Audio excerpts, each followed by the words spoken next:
네, 여러분 안녕하십니까? 라디오 오늘 유한솔입니다. 20대 대통령 선거가 이제 한 달여 앞으로 다가왔습니다. 아주 중대한 분수령이 될 대선 후보 토론이 잠시 후죠. 저녁 8시에 열립니다. 여야 4당 대선 후보가 오늘 처음으로 토론을 하게 되는 건데요. 각각 경제와 정치, 사회 분야를 주제로 진행되는 다자 토론으로 진행되겠습니다. 2월 31일에 열리기로 했었던 이재명 후보 그리고 윤석열 후보 간의 양자 토론은 끝내 무산되고 말았는데요. 자, 오늘 다자 토론으로 다시 그 불씨가 살아날 수 있을까요? 대선 후보들은 오늘 토론 말고도 총 3번의 법정 TV 토론회를 갖습니다.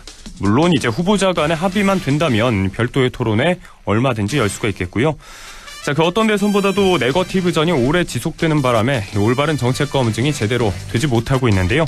이 대선 후보자 토론이 하나의 돌파구가 될 수 있길 바라보겠습니다. 자, 2월 3일 목요일 라디오 오늘 광고 듣고 돌아옵니다.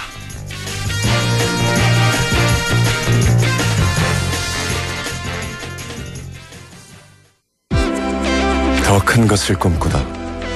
더 높은 곳을 향하다. 나의 세상에는 하이컨트리가 있다. Live Super, Live High. 슈퍼 SUV 트래버스 하이컨트리 출신 Chevrolet, find new roads. 자, 오늘은 좀 금방 돌아왔습니다. 2월 3일 목요일입니다. 라디오 오늘의 순서 짚어드립니다. 1부는 과거의 정치사에서부터 현재 정치 현안까지 지역의 시선으로 바라보는 시간이죠. 천용길의 정치 TMI 뉴스민 천용길 편집장과 함께 하도록 하겠습니다.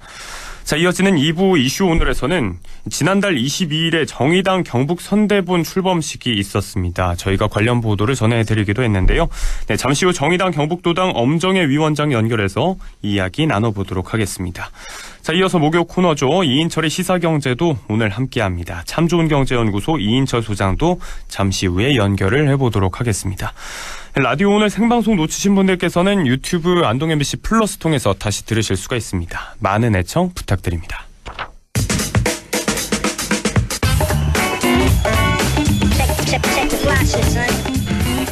천용길의 정치 TMI 뉴스민 천용길 편집장과 함께합니다. 안녕하십니까? 네, 안녕하십니까? 네, 명절은 잘 보내셨는지 모르겠습니다.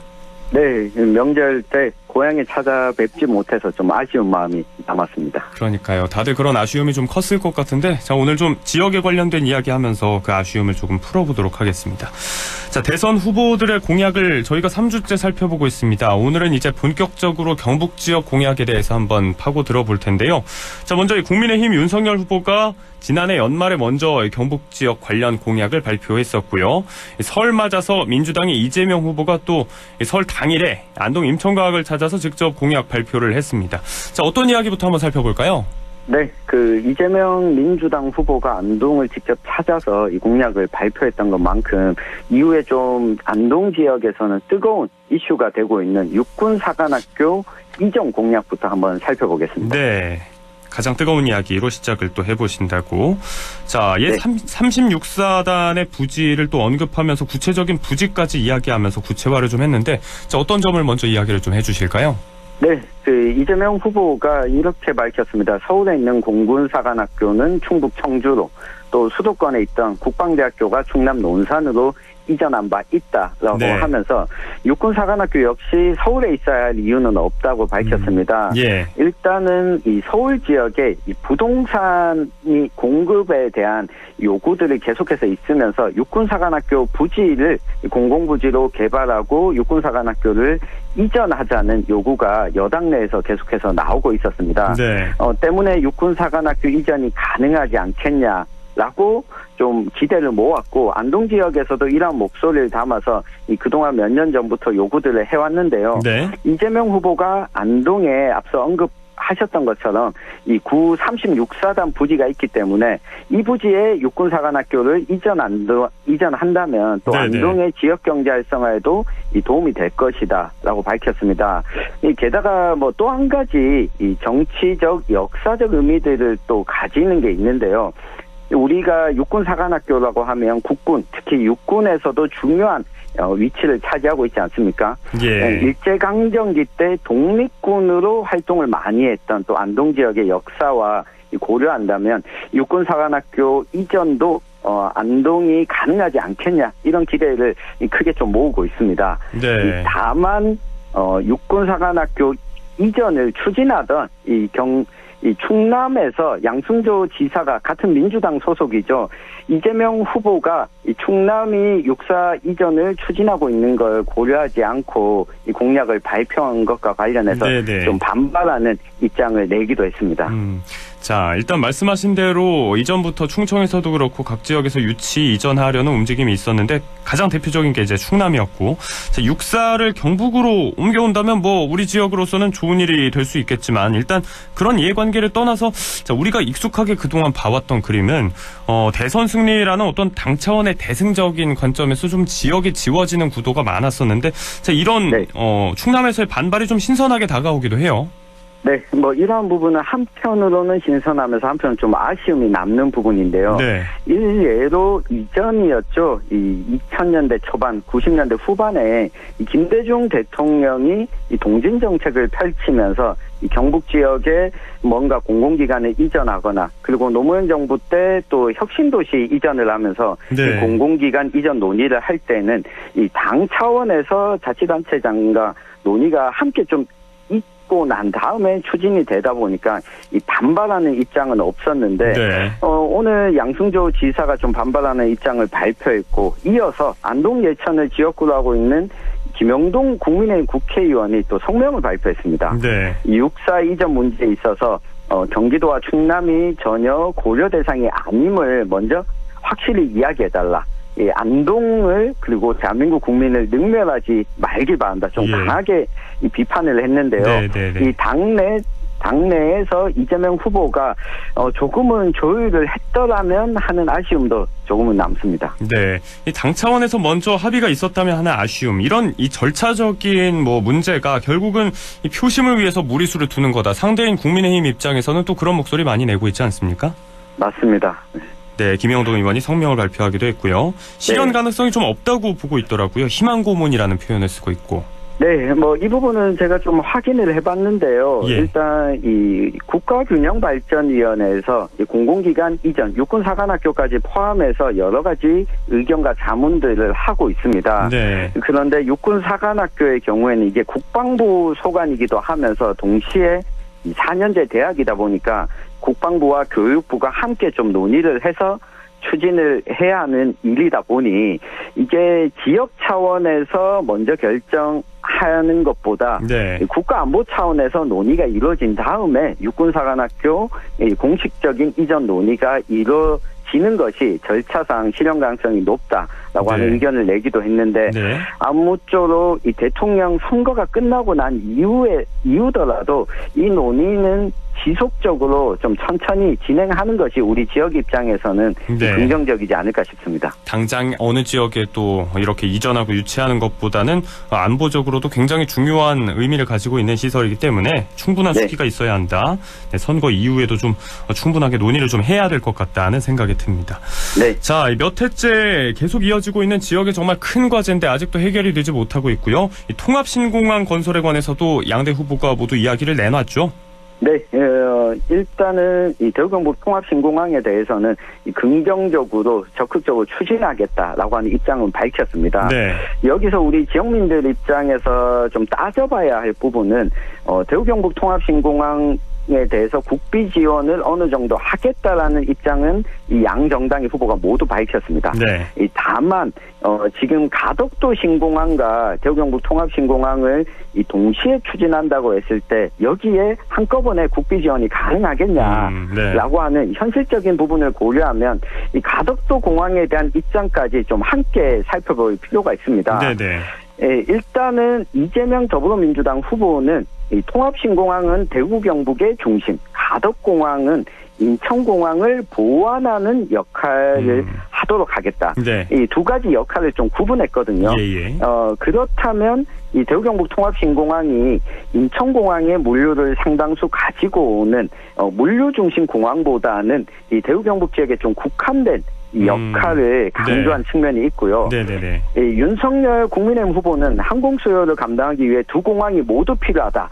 이런 좀 애매모호한 답변을 했는데 네. 이 두 공항이 어떤 역할을 나눠 가질지는 여전히 앞으로도 갈등의 소지를 남겨놨습니다. 네. 사실 우리 지역민들 입장에서 여기에서 이 후보들이 어떤 입장을 밝히는지 좀 상세히 볼 필요가 있는데요. 네. 다만 심상정 정의당 후보는 이 두 공항 모두 재검토하겠다라고 하는 입장을 밝혔고, 그 안철수 후보도 이 가덕도 신공항에 대한 언급 자체는 좀 피하고 이 대구 경북 통합 신공항의 중장거리 노선을 운항하겠다고 밝혔는데, 사실 두 공항이 함께 추진되고 있다 보니까 여기에 대해서 우리 지역민과 지역 정치권이 구체적인 좀 해법을 네. 묻는 것이 중요하지 않을까 싶습니다.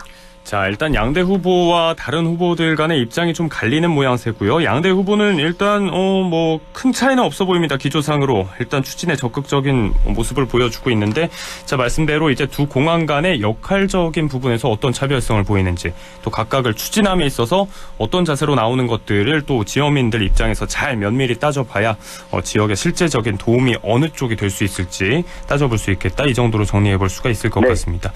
자, 이렇게 통합신공항이 지역에 아주 큰 화두고 계속해서 추진을 해 나가야겠다는 목소리가 큰데, 자, 그 와중에 이 군의군의 대구시 편입안은 국회에서 좀 갈등을 빚고 있어요? 네, 지금 정부 차원에서 이 군의군의 대구시 편입안을 이 법안을 올렸는데, 이 국회 행정안전위원회 차원에서 지금 논의하는 단계에서 특히 안동예천을 지역구로 하고 있는 김영동 의원이 군의군 대구시 편입안이 일방적이다라고 하면서 좀 반대 입장을 내고 있습니다. 네. 여기에 그 국민의힘 경북도당 위원장과 이 경북지역 선대위원장을 함께 맡고 있는 김정재 국민의힘 국회의원 역시 예. 이와 비슷한 입장을 보이면서, 이게 만약 2월 18일 전에 국회 행정안전위원회를 통과해서 국회 본회의에 상정되지 않는다면 네. 이 군의군 대구시 편입이 지방선거 전에는 추진되지 않거든요. 예. 이럴 경우에는 김영만 군의군수가 그동안 대구시 편입을 전제로 이 대구 경북 통합신공항 추진을 하겠다라고 했던 만큼 2월 18일 이전에 통과되지 않는다면 이 통합신공항의 속도는 다시 늦춰질 수밖에 없는데, 네. 이 국민의힘 대선 선대본 내부에서 이 교통 정리가 좀 필요해 보이는 대목입니다. 네. 자, 역시 같은 당 안에서도 이제 지역의 이해관계에 따라서 의견이 엇갈리는 모습이고, 여기에 대해서 김용판 대구 측의 의원이 또 공동 서명을 하지 않았냐, 이렇게 또 문제 제기를 했어요. 맞습니다. 이 김용판 의원은 이미 서명한 만큼 정치적 신의를 지켜야 된다라고 하는 입장을 냈는데, 사실 이걸 지켜보는 시민들의 입장에서는 이 같은 당 안에서 좀 의견 정리를 해서 추진을 할 건지 말 건지 결정해주길 좀 기다리고 있습니다. 네, 자, 사전에 공동 서명 여부와는 뭐 별개로 아무튼 이 법안 심사 소위는 만장일치여야 통과가 될 테니까. 네. 자, 군위에서는 뭐 군소까지 나서서 또 803에서 기원 행사 열고 아주 사활을 걸고 있는데, 자, 논란이 될 것 같다, 그런 부분으로 정리가 될 것 같습니다. 네. 자, 낙동강 물 문제와 관련해서도 공약이 좀 있었어요? 네, 낙동강 물 문제 관련해서는 이 북부 지역과 직접적인 관계는 없어 보이지만 상관관계가 있는 것이, 네. 이 구미 해평치 수작물을 대구시가 쓰느냐 마느냐, 이 문제로 한 30년 동안 갈등이 이어졌는데, 네. 일단 대선 후보들은 모두 낙동강 물을 공동으로 관리하고 이 지자체 간의 갈등을 중재하고 해결하겠다라고 제시는 했는데, 구체적인 좀 해법은 부족한 상황입니다. 네. 특히 먹는 물과 관련해서는 우리 그 북부 지역에서는 안동도 상당히 상수원 보호구역으로 인해서 이 많은 이 개발이 더딘 이 피해를 좀 입고 있지 않습니까? 그렇죠. 이 정부 차원에서 종합 관리가 필요하다는 답변을 이재명, 윤석열 후보 모두 다 하고 있는데, 네. 구체적으로 지자체 간의 의견 중재를 어떻게 할지 구체적인 실행 방안이 없어서 좀 아쉬운 대목입니다. 네, 아무래도 지역과 관련한 공약을 내놓는 와중에서도 조금 이제 후순위로 밀리는 것 같다. 아직은 구체적인 이야기가 나오지 않아서. 자, 아무튼 뭐 네. 질적으로는 좀 떨어져 있는 취수장 문제와 연관된 사안입니다만, 이 도민의 젖줄이기 때문에 우리에게도 아주 네. 밀접한 연관이 있는 얘기일 수밖에 없을 것 같고요. 자, 네. 마지막으로 이야기 짚어보면서 마무리하도록 하겠습니다. 네. 자, 농어민 기본수당에 관해서 이 농어민 기본소득을 두고 이 두 후보 간의 좀 인식 차이나 정책의 차이가 보입니다. 맞습니다. 지금 경상북도가 올해부터 농어민 기본수당을 1년에 60만 원 지급하겠다라고 밝힌 상황인데요. 네. 문제는 이것이 기초자치단체 그리고 광역자치단체가 재정을 분담하다 보니까 사실 이 비용에 대한 부담이 크고 이 비용 부담이 크다 보니까 농어민들이 실제로 체감할 수 있는 만큼을 지급을 못하고 있거든요. 예. 이 때문에 대선 후보들이 이 정부 차원에서 좀 지급해야 되는 것 아니냐 농어민 단체들의 요구가 있었는데 이재명 민주당 후보는 연 최대 100만 원까지 지급하겠다라고 하는 입장을 밝혔는데 예. 윤석열 후보는 농어민 기본소득은 포퓰리즘이다라고 하면서 좀 반대 입장을 분명히 하고 네. 대신에 청년 후계 농업인 양성을 공약했는데 이 부분과 관련해서는 두 후보 간에 좀 확실한 공약 차이가 드러나는 대목이 아닌가 싶습니다. 네. 윤석열 후보 측이 또 이제 농업 직불금을 2배로 늘린다 이런 이야기도 내놓지 않았습니까? 이건 어떤 배경으로 봐야 될까요? 네, 지금 공익형 직불금이 도입된 이후에 보조금들과 이 직불금의 차이가 뭐냐라고 하는 좀 지적이 현장에서 있어 왔습니다. 네네. 때문에 직불금을 좀 늘리겠다라고 하는 것인데 사실 지금 공익형 직불금은 단계적으로 늘어날 수밖에 없거든요. 현재 기준보다는 더 늘려야 되고 이것과 더불어서 이 농어민 기본소득을 좀 통합해야 되는 것 아니냐 이런 목소리도 나오고 있는데 어쨌든 농어민들에게 직접 현금성으로 지불되는 금액이 네. 얼마 정도가 적정한지 이 대선 후보 간에 곧 있으면 열릴 토론에서 혹시 이야기가 나오지 않을까 한번 좀 기대를 해봐야겠습니다. 네, 잠시 후에 관련된 이야기를 좀 들을 수 있을지 기대감을 가지고 지켜봐야 할 것 같습니다. 자, 오늘은 대선 양대 후보들의 지역 공약을 구체적으로 파고 들어봤습니다. 여기에서 마무리하도록 하겠습니다. 고맙습니다. 감사합니다. 네, 지금까지 천용길의 정치 TMI 뉴스민 천용길 편집장과 함께했고요. 라디오 오늘 1부를 여기에서 마무리하겠습니다. 잠시 후 2부에서 다시 인사드립니다.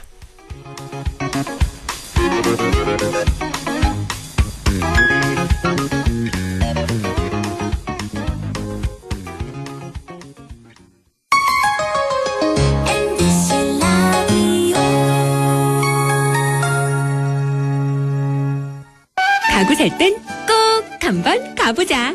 안동 명품 가구 백화점. 흑표 흑침대, 양성국 갤러리, 금성침대, 한국 가죽 소파, 장수돌 침대. 다양한 브랜드 가구를 한 곳에서 쇼핑할 수 있는 대형 가구 전시장. 안동 명품 가구 백화점. 예, 며느라. 밥 했어? 설거지 했어? 쓰레기 버렸어? 청소했어? 빨래했어? 개밥 줬어? 아들 낳았어? 딸 낳았어? 아무것도 안 하고 싶다. 이미 아무것도 안 하고 있지만 더 격렬하게 아무것도 안 하고 싶다. 지금은 그냥 라디오만 듣고 싶다. MBC 라디오. MBC 라디오. 라디오 청취자 10명 중 4명이 듣는 방송 국가대표 라디오 MBC 라디오. 왜 이 일을 하려고 하죠? 육아에 자신 있나요? 어른도 잘 모실 수 있고 그 약속 지킬 수 있죠? 국민의 건강을, 서민 경제를, 아이들의 안전도 책임질 수 있나요? 당신은 대통령 후보에게 묻습니다. 다가오는 3월 9일 투표로 묻습니다. 모두의 바람을, 국민의 생각을 꼭 실천할 수 있는 사람은 누구인지 대한민국의 면접관이 되어 당신의 대통령을 채용해주세요. 3월 9일 투표로 채용해주세요. 공익광고협의회. 마음을 열어줘. 다가가 나 속삭이도록 언제나 내 생각으로 행복해야 해요.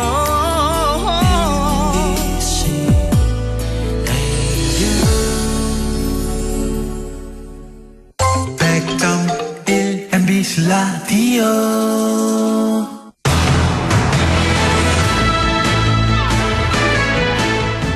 네, 라디오 오늘 2부 순서 이슈 오늘 시작합니다. 20대 대통령 선거가 이제 정말 얼마 남지 않았습니다. 34일 앞으로 다가왔는데요. 거대 양당의 후보가 2강 체제를 이루고 있기 때문에 제3지대 후보에게는 상대적으로 적은 관심이 쏠리고 있습니다만 다른 정당의 역할 역시 매우 중요합니다. 지난달 정의당 경북도당 선대본이 발족됐는데요. 정의당 경북도당 엄정혜 위원장 연결해서 자세한 이야기 나눠보도록 하겠습니다. 자, 의원님 안녕하십니까? 네, 반갑습니다. 정의당 경북도당 위원장 엄정혜입니다. 네, 반갑습니다. 네, 일단 새해 복 많이 받으시고요. 네, 새해 복 많이 받으세요. 네, 고맙습니다. 자, 정의당 경북도당의 위원장님이시기도 하고요. 경산시 시의원으로 활동 중인 3선의 중진 의원이십니다. 자, 경북 지역에서는 유일하게 정의당 소속 의원인 걸로 알고 있는데요. 자, 아무래도 지금 저희 방송 권역이 경북 북부권이다 보니까 잘 모르는 분들도 계실 것 같습니다. 간단하게 자기소개 좀 부탁드리겠습니다. 네, 저는 2010년 시의원으로 처음 당선된 이후 현재까지 경산시 의원으로 활동하고 있습니다. 시의원이 이제 당선되기 전이나 또 당선 이후에도 저는 늘 지역 주민들과 함께 우리 지역사회 문제를 또 함께 이렇게 해결하려고 노력해 왔습니다. 네. 2009년에는 이제 저희가 시의원이 당선되기 전인데요. 이제 이때는 지역 시민사회단체, 또 종교단체, 또 성당분들하고 함께 네. 전국 최초 이제 주민발의 운동으로 경산시 학교 급식 지원제를 조례 개정 운동을 또 이렇게 진행했었고요. 네. 저는 이제 2010년에는 이제 경산시에는 전 도서관이 없어서 경산시 작은 도서관 설치 및 운영 지원에 관한 조례 제정 운동을 해서 경산 시민들이 한 26만인데 이제 10,000명의 서명을 받아가지고 경산 지역에 작은 도서관 3곳 또 중형 규모의 이제 장산 도서관을 만들었어요.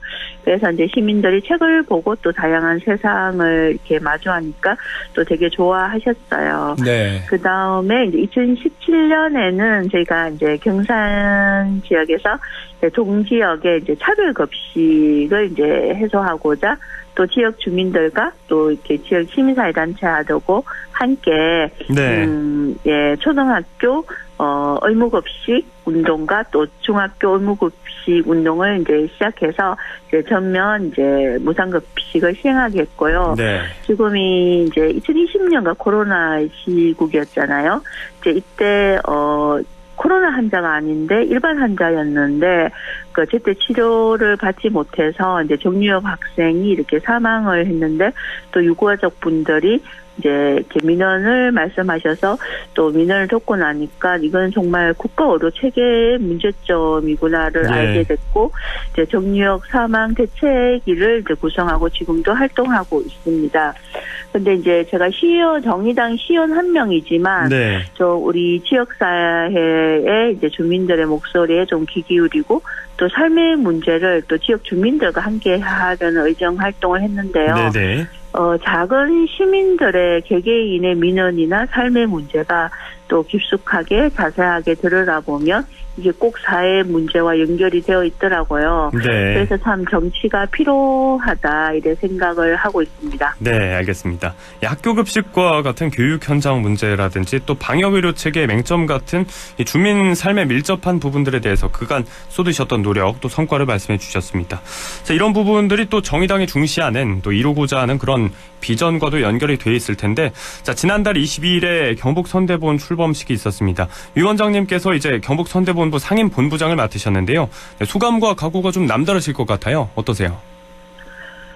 네, 일단은 마음이 무겁지만 이제 열심히 해야 되겠다 이런 생각이 들고요. 예. 근데 이제 이번 대선을 이렇게 시민들한테도 물어보고 하면 정말 이렇게 시대 정신이 좀 사라진 선거라는 생각이 들어요. 시대 정신. 그래서 우리 네. 심상정 후보님께서는 이제 사라진 시민 또 보이지 않는 시민들을 만나는 이제 민생 행보를 이제 계속하고 있잖아요. 네. 그리고 또 사회에서 우리 사회에서 정말 다수임에도 또 배제되고 주목받지 못하고 또 묵묵하게 그렇지만 이제 열심히 살아가는 시민들의 삶의 문제에 주목하고 또 삶의 방향성을 제시하고 또 불안한 시민들에게 또 나아가야 될 길도 안내하는 것이 저는 정의당 신상정 정부의 역할이라고 생각하고 또 이것이 시대적 소명이라고 생각합니다. 네.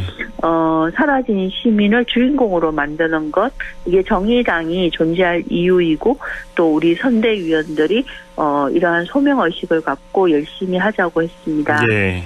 예, 경북이 이제 보수의 텃밭이라고 하는데 저는 보수와 진보의 문제도 결국은 시민들의 삶의 문제에서 이렇게 출발을 해야 되고 또 해결해야 한다고 늘 생각하고 네네.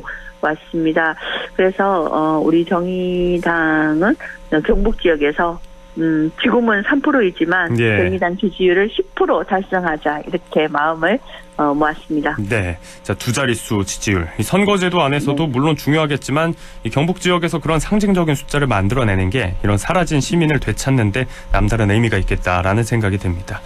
현재 대선이 거대 양당의 두 후보가 양강 체제를 확실하게 좀 이루고 있는 모양새인데요. 자, 이런 가운데 숫자로 나타나는 지지율 말고 정의당이 할 수 있는 역할 어떤 거라고 보시는지 구체적인 이야기를 한번 들어보도록 하겠습니다. 네, 이번 대선이 이제 1987년 민주항쟁 이후 8번째 이제 선거입니다. 네. 이번 정의당은, 시민의 삶이 선진국인 나라를 만들려고 그 대선을 준비하고 있는데요. 근데 참 우리나라에서 시민의 삶이 어느 정도인가를 보면 이제 2020년 한국의 국내 총생산 GDP는 1조 6,382억 달러로 세계 9위인 부자인 나라예요. 네. 근데 이제 시민들은 이제 불평등으로 더욱 가난해지고 있죠. 그리고 뭐 수치로 본다고 하면 이제 OECD 회원국 중 자살률, 노인 빈곤율, 산업재해 사망률, 뭐 남녀 임금 격차 1위고요. 또 국내 총생산 GDP 대비 가계부채가 또 1위로 참 국민의 삶이 매우 위태롭습니다. 네. 민주당과 국민의힘은 이제 정권 창출을 위해서 다수 전략을 세울 수밖에 없잖아요. 그렇죠. 네, 예. 그런데 뭐 예를 들자면은 이제 부동산 정책을 하나 보더라도 이제 주택 공급으로 해결하려고 하는데 사실 토지에서 발생하는 이제 토지 초과 이득세 같은 근본적인 해결 방안에 대해서는 좀 뭐 이재명 후보도 말을 하다가 좀 후퇴하고 있고 이런 상황이에요. 그리고 지금 코로나 감염병 시대잖아요.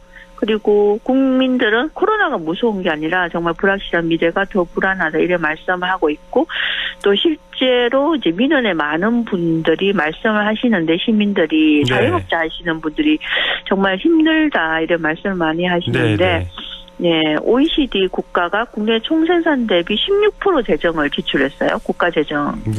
근데 우리나라는 6%만 이제 지출했다는 거죠. 네. 그렇다고 하면 우리는 이제 정의당은 이제 재정 지원을 확대하고 또 우리 자영업자를 비롯한 이제 시민들 삶을 두텁게 만드는 것이 지금은 가장 우선적인 역할이 아닌가 이렇게 생각하고 있습니다. 네, 자, 이 표심을 위해서 다수에만 초점을 맞출 게 아니고 실질적인 피해를 받는 분들을 위해서 진정성 있는 대책이 필요하다. 부동산도 그렇고 뭐 재정 지원 측면에서도 차별성을 내세우셨는데요. 자, 가장 중요한 이야기를 좀 해봐야 될 것 같습니다. 저희가 오늘 주어진 시간이 그렇게 많지가 않아서요. 이 부분에 대해서 좀 확실하게 핵심적인 이야기를 들어볼 텐데 사실 요즘 많은 분들이 정치적 효능감이라고 할까요? 대통령이 누가 되더라도 뭐 크게 달라지지 않는다. 이런 푸념도 많이 하시는데 자, 정의당 심상정 후보가 대통령이 된다면 어떻게 달라질까? 이 부분에 대해서 좀 역설을 해주시기 바라겠습니다. 네. 그게 좀, 어쨌든, 누가 진짜일까. 그러니까, 뭐, 대선 후보가 어느 정도가 진정성일까. 이렇게 말씀들 하셔요. 뒤에서 보면은. 근데 이제, 우리 정의당 심상정 정부는 이제 그 역사가 있다고 생각해요. 그래서 역사, 그러니까 진보 정치를 하려고 했던 역사가 있다고 생각하고, 그리고 이제 뭐 땀 흘려 일하는 사람들을 위한 정부, 또 일하는 사람들이 참여하는 정부야 된다 이렇게 말씀을 드리고 싶고요. 네. 그리고 국가와 기업이 이제 부자이지만 여전히 경제 성장의 한 주체가 노동자들이잖아요.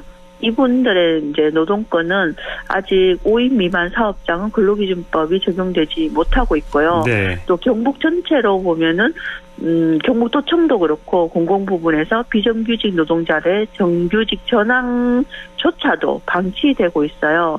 그리고 위험한 일은 모두 비정규직 노동자들이 담당하고 있거든요. 네.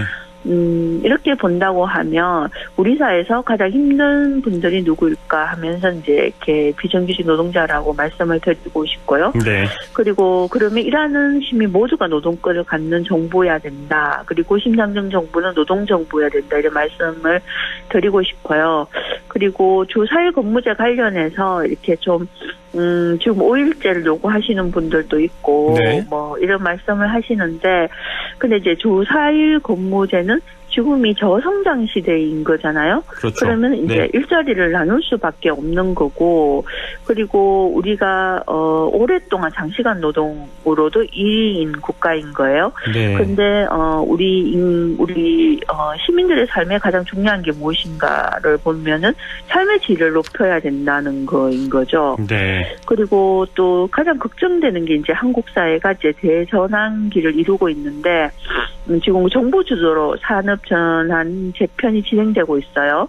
그래서 뭐 이게 미래차 관련해서도 산업, 학교, 연구기관, 정부로 협의기구도 만들고 또 관련자 의견 수렴도 하고 있는데요. 네. 여기서 노동자 참여라고 하는 부분이 빠져 있는 거예요. 그래서 우리 신상정 정부는 노동정부여야 하고 또 산업전환에서 노동자들이 일자리가 보장되도록 중앙정부, 지방정부하고 협력도 해야 될 것 같고 네. 또 협의기구도 만들어야 됐고 또한 전담기구도 신설하고자 합니다.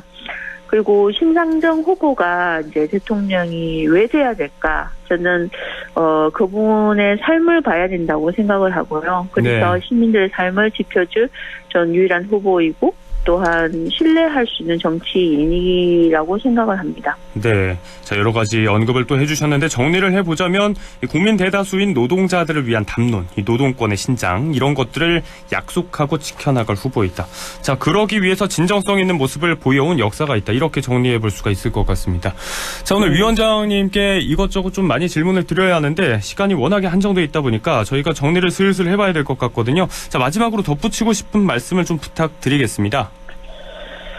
네, 이제 정의당이 저는 제일 우리 시민들, 국민들의 삶에 대해서 가장 관심을 갖게 되고요. 예. 그리고 양당이 대변하지 않는 목소리를 또 정치하고 실질적으로 삶에 도움이 되는 정치를 또 정의당 신상정 후보의 소임이기도 하고 정의당의 역할이라고 생각을 합니다. 네.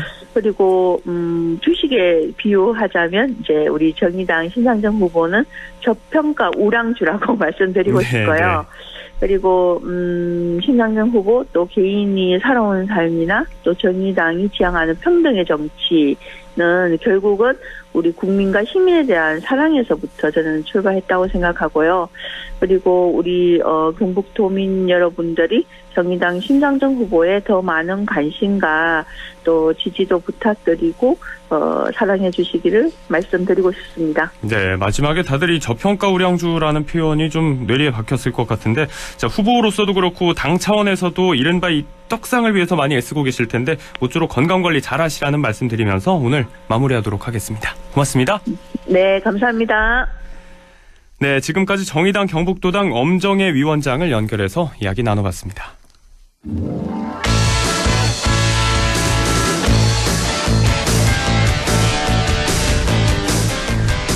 이인철의 시사 경제 이슈 짚어보겠습니다. 참 좋은 경제연구소 이인철 소장과 함께합니다. 안녕하십니까? 예, 안녕하세요. 네, 명절 잘 보내셨는지 모르겠습니다. 예, 잘 보냈습니다. 네, 알겠습니다. 자, 이야기 바로 시작을 해볼 텐데요. 자, 지난 시간에 저희가 계속된 코로나 시국에 호조세를 보여왔던 수출 1월 최대 실적 이야기를 나눴었는데, 자, 무역 적자 역시 사상 최대 규모였다고요? 그렇습니다. 무역 수지가 2달 연속 적자를 기록을 했습니다. 이제 우리나라 무역이 이제 빨간 불이 켜진 셈인데요. 네. 1월 수출 실적을 봤더니 1년 전에 비해서 15.2% 두 자릿수 급증을 했습니다. 553억 2천만 달러. 네. 그런데 문제는 이제 수입이 더 큰 폭으로 늘었다는 겁니다. 수입은 무려 35%가 증가를 했습니다. 네. 602억 1천만 달러. 그러다 보니까 이제 월간 48억 9천만 달러 이제 적자를 기록했는데요. 네. 이 적자 규모, 이 글로벌 금융위기 덮쳤던 2008년 이후 역대 최대 규모고요. 지난해 12월, 1월 2개월 연속 무역수지 적자도 14년 만에 처음입니다. 무역수지 적자폭이 왜 이렇게 커졌느냐? 이게 뭐 겨울철 이제 에너지 수요가 늘어났죠. 네. 그런데 이제 에너지라는 게 대부분 원유, 가스, 석탄입니다. 네. 수입 에너지 가격이 이제 급등했기 때문이고요. 사실 수출이 늘면 좋은 건 우리는 이제 중간재를 수입해다가 완제품을 만들어 팔거든요. 네네. 특히나 이제 중간재 수입도 크게 늘었습니다.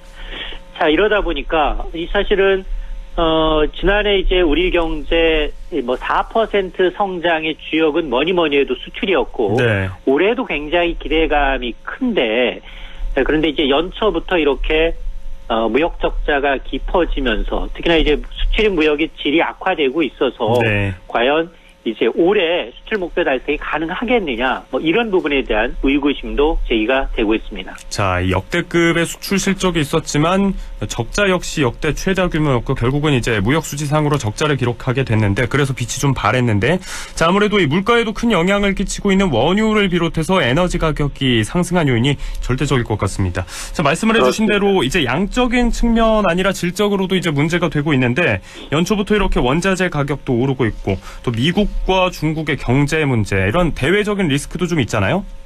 맞습니다. 지금 가장 큰 문제가 사실 원자재 가격인데요. 이 대부분 이제 이런 원자재를 수입하다 보니까 우리는 이 물가의 이제 대외 변수에 너무 취약하게 노출돼 있다는 겁니다. 네. 지금 국제 유가가 연초부터 배럴당 90달러 선에 육박하고 있습니다. 여러 가지 지정학적 위기 그리고 뭐 오페크가 증산 규모 유지하겠다라는 발표를 했지만 지금 7년 만에 최고치를 기록하고 있습니다. 네. 이렇게 원자재 가격이 불안하게 되면 수입 물가가 올라서 국내 물가는 더 크게 요동칠 수 있습니다. 당초 이제 4월까지 예상했던 이제 이 유류세 인하 조치가 지금 뭐 연장까지도 검토해야 되는 상황이고요. 네. 또 하나 이제 우리나라의 최대 교역국은 미국과 중국입니다. 그런데 이 세계 이 경제 전문 기관들이 올해 미국과 중국의 경제 성장세가 상당히 둔화될 것이다라고 예고를 하고 있다는 겁니다. 자, 이러다 보니까 전국경제인연합회가 올해 우리 경제 5대 리스크 위험 요인을 꼽았는데요. 1번이 첫 번째가 바로 원자재 가격 상승에 따른 인플레이션 압력. 예. 두 번째가 물가에 대응하기 위한 전 세계 각국의 통화 긴축을 들고 있습니다. 세 번째가 중국의 성장 둔화, 네 번째가 미중 갈등, 그리고 새로운 바이러스 출현 등을 꼽고 있는데 네. 사실 정부는 이제 이 지난해 말 올해 우리나라의 성장률 전망치 한 3.1% 성장을 예상한 바가 있습니다. 네. 그런데 이 근거로는 수출도 한 2% 늘어나고 경상수지도 800억 달러 흑자 기록할 것이다라고 하는데 네네. 지금 이렇게 이제 연초부터 수출에 빨간불이 켜졌다는 겁니다. 특히 새해 들어서 이제 오미크론 변이 바이러스가 확산되고 있죠. 글로벌 이제 공급망 차질이 좀처럼 회복될 조짐을 보이지 않고 있습니다. 네. 또 이 지속적인 물가 상승에 따라 미국이 공격적인 긴축을 예고하고 있는 마당에 또 세계 최대 경제 대국인 미국과 중국의 성장 정체에 대한 우려까지 겹치다 보니 세계 경제 전망이 어두우면 세계 경제의 성장이 힘입어 수출에 기댄 우리나라의 성장률도 뒤따라 이제 둔화될 가능성이 상당히 높다는 겁니다. 네. 자, 원자재 가격 상승이라든지 이런 공급망 불안 여러 리스크가 예견되거나 실존하고 있는데 자, 당초 당국의 낙관적인 전망과는 좀 다르게 흘러가고 있고요. 유연한 국가 차원의 대응이 있어야겠습니다. 자, 화제를 좀 넘겨서요. 부동산 문제 한번 짚어볼 텐데요. 정부는 최근에 집값 하락 안정세가 가속화될 거로 조금은 긍정적으로 전망하고 있어요? 그렇습니다. 지금 오늘 홍남기 경제부총리 주재로 이 부동산 시장 점검 관계장관 회의가 있었습니다. 설 연휴 마무리하고 첫 번째 자리였는데요. 네. 이 자리 송 부총리는 주택가격의 하향 조정 과정이 필요하다. 최근에 동향 등을 고려하게 되면 하향 안정세는 더 속도를 낼 것이다 라고 언급을 한 겁니다. 네. 특히나 구체적인 수치를 예를 들었는데요. 1월 넷째 주 이 지금 한국부동산원의 통계를 보면 부동산 시장에서 이 수도권 아파트 가격이 2년 5개월 만에 매매 가격 상승세가 멈췄고요. 네. 서울 아파트는 1년 8개월 만에 하락 전환했다는 겁니다. 특히 이제 국책연구기관 KDI 한국개발연구원이 부동산 시장 전문가를 대상으로 조사한 결과 10명 가운데 7명은 올해 집값이 내려가거나 보합세에 머물 수 있다라고 전망을 한 겁니다. 네. 이런 걸 근거로 해서 집값 하락이 더욱 속도를 낼 것이다라고 이제 강조를 하고 있는데요. 또 한 측면이 공급입니다. 주택 공급과 관련해서 홍 부총리는 지난해 정부가 발표했던 이사 대책, 최근에 시장 하향 안정화 추세에 핵심적으로 좀 기여를 했고, 네. 올해도 한 12만 3천 호의 후보지를 추가로 선정해서 정부의 이제 공급 확대 정책에는 변함없이 박차를 가하겠다라고 밝혔습니다. 자, 당국의 이런 시각과는 다르게 이제 양극화 문제라든지 전월세 시장의 불안한 점을 두고 이게 평가가 좀 이른 감이 있다. 이 일각에 이런 이야기도 있거든요. 어떻게 보십니까? 그렇습니다. 아직은 이제 거래 절벽이라는 게 주택 가격이 너무 높았다. 고점에 대한 물론 인식도 좀 있고요. 네. 여기에다가 세제 측면 그리고 이제 금리가 오르는 측면 여러 가지가 맞물리다 보니까 좀처럼 이제 이 주택 거래가 살아나지 않고 이제 위축되고 있는데 이런 것들이 네. 오히려 이제 이번 대선 기간 동안 여야 대선 후보 모두 지금 주택에 관련된 부동산과 관련해서는 공급 확대와 더불어서 규제 완화를 지금 언급하고 있거든요. 네네. 그러다 보니까 이제 누가 정권을 잡는다 하더라도 부동산 시장이 규제 완화를 지금 엿보고 있는 상황이기 때문에 아마 이런 것들이 좀 빌미가 돼서 이제 이 대선 이후에는 또 집값이 또 오르는 게 아니냐라는 이제 일부의 의견도 있고요. 네네. 또 하나는 이제 3기 신도시 보상이 지금 시작이 되는데 네. 이 보상금이 30조 원이 넘습니다. 특히 수도권에 거의 한 80% 정도가 지금 집중돼 있기 때문에 이 네. 대토라고 해서 이렇게 토지 보상금은 바로 인근에 있는 부동산 시장으로 또 밀려들 가능성이 있기 때문에 예. 이런 것들이 리스크 요인으로 꼽히고 있습니다. 네, 알겠습니다. 자, 아무튼 이제 관망세도 좀 이어지고 있고 시장 분위기와 당국의 해석이 조금 다른 부분을 보이고 있긴 합니다만 아무튼 이 시장 안정화에 당국이 주력하고 있다는 입장만큼은 분명한데 자, 이런 노력의 일환이죠. 이 정부가 법인 명의로 공시가격 1억 원 이하 아파트를 집중 매수했던 이 위법 의심 거래를 대거 적발했다고요? 그렇습니다. 지금 다주택자 중과세 피하기 위해서 이제 법인 명의로 지방에 1억 원 미만 아파트를 수십 채 이상 사들이는 이 투기가 의심되는 거래가 무더기로 적발된 건데요. 네. 주무부처인 국토교통부가 이제 지난 2020년 7월부터 지난해 9월까지 이 저가 아파트를 매수한 법인이나 외지인의 거래 약 9만 건을 좀 조사를 했는데요. 네네.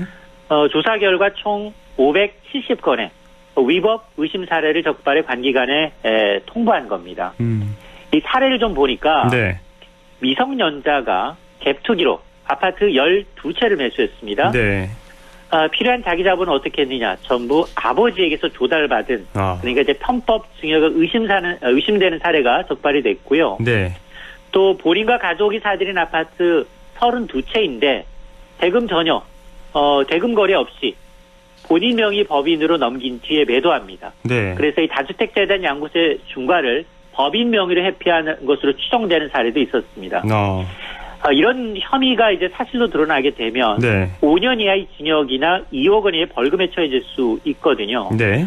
정부는 어쨌든 이제 투기와의 전쟁은 계속하겠다는 겁니다. 이처럼 법인의 다주택 매수라든가 갭투기, 특히나 자금 여력이 안 되는 미성년자의 매수, 가족 간 직거래에 대해서는 기획조사를 계속해서 추진하겠다라고 밝히고 있습니다. 네. 자, 아무튼 이런 실수요자 중심으로 주택시장을 안정시키겠다는 당국의 노력이 있고 강력한 규제가 있어야 할 것 같고 자, 부동산 시장 안정화에 관한 이야기를 좀 오늘 길게 나누다 보니까 시간을 많이 소비했습니다. 말씀을 여기서 줄여야 될 것 같습니다. 고맙습니다. 네, 고맙습니다. 네, 지금까지 시사경제 참 좋은 경제연구소 이인철 소장과 함께했습니다.